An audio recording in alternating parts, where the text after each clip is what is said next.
Hi, friends. Host Eric here, host of Talking with Famous People, and this is host Dixie. She's a very busy kitty, and she's got a lot of stuff to do, so she may or may not be very well participatory in this. Anyhow, I want to talk about sociopathy, psychopathy, and being an NTP. Kitty, you're so silly. Anyway, when I was a teenager, through like about 18 or 19, or 20 or 22 or whatever, I really felt kind of like a sociopath in the sense that I didn't seem to get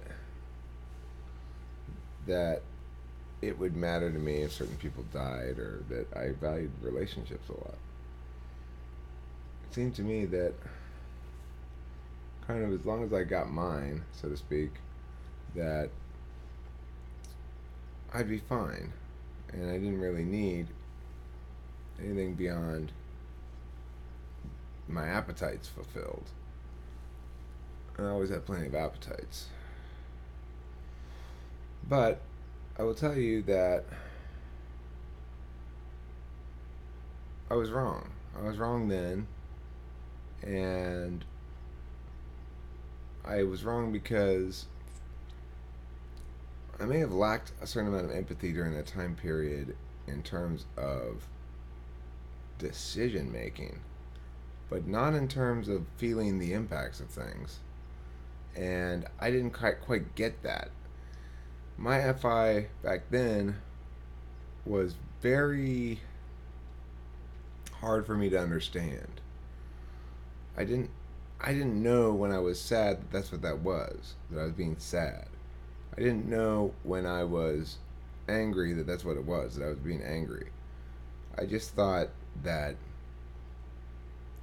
that thing there is awful because somehow I don't like it or I'm mad at it or something.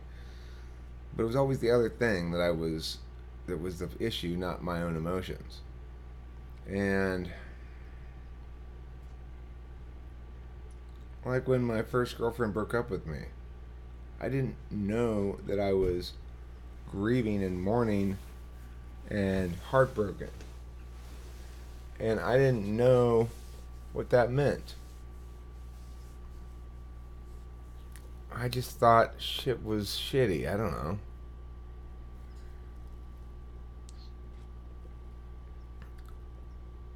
But the brain continues to grow, and that disconnect between our inherent human connection to our feelings and our intellectual understanding of ourselves, that comes fairly late.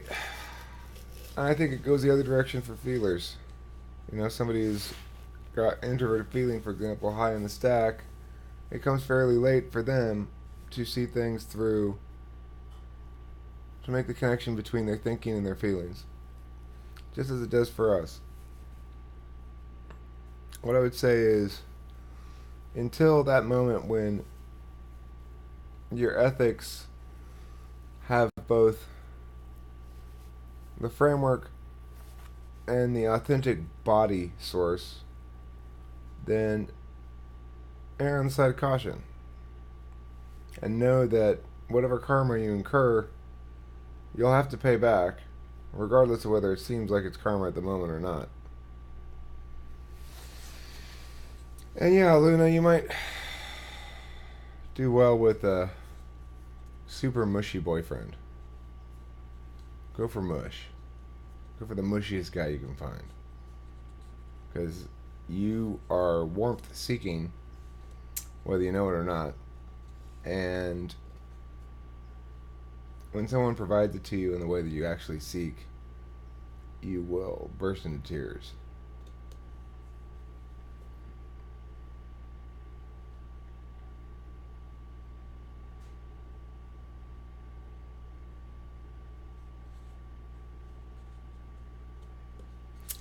So yeah, ENTPs, INTPs. No, you're not a sociopath. No, you're not a, what do they call that?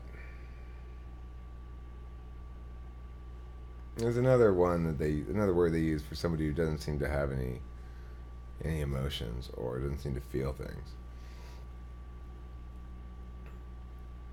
You're not you're not that thing that you fear. You aren't. You're just, yeah, schizoid.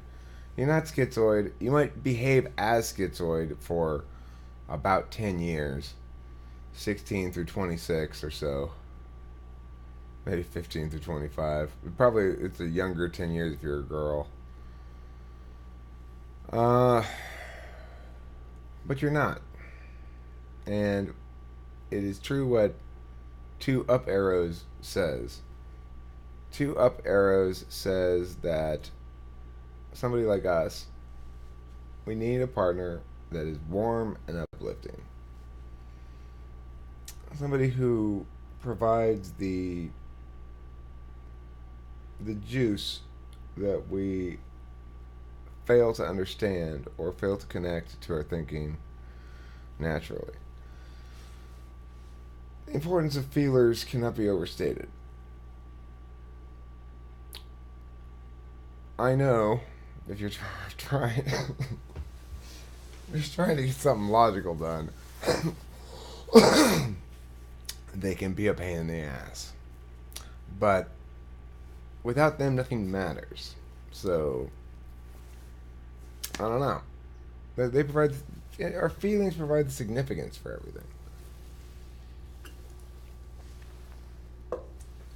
Luna, for example, you have powerful emotions towards this place, probably towards me as well. I mean, just general positive emotions, like father-daughter style emotions, or something like that. Not like anything weird. But the point is, you've got these emotional attachments to shit. You just don't recognize it for what it is, because like are actively aggressive towards any non-logical frameworks. It's understandable because your TINE is beast mode. And so things that run afoul of it are an annoyance. I get that. Things that run afoul of my handle are an annoyance. And certainly those things tend to run afoul of it. Nevertheless, I reiterate my central thesis here, which is you do have emotions. You are not a schizoid. You are not a schizophrenic. I mean, a sociopath. You are not a psychopath. You're also not a schizophrenic, of course, but that wasn't what I meant to say. And this applies to most of you guys, ENTPs and INTPs out there who were wondering about that, if you're on the younger side. Now, if you're out killing people, or doing harm, or using people as means to an end, then maybe you are a sociopath and stop it. Yeah. But, Luna, not you for sure. You're no sociopath. You're just a teenage thinker. Be good. Behave yourselves, everybody. Don't incur any karma you'll regret later. And don't forget to eat plenty of cheese. And I love you. The end.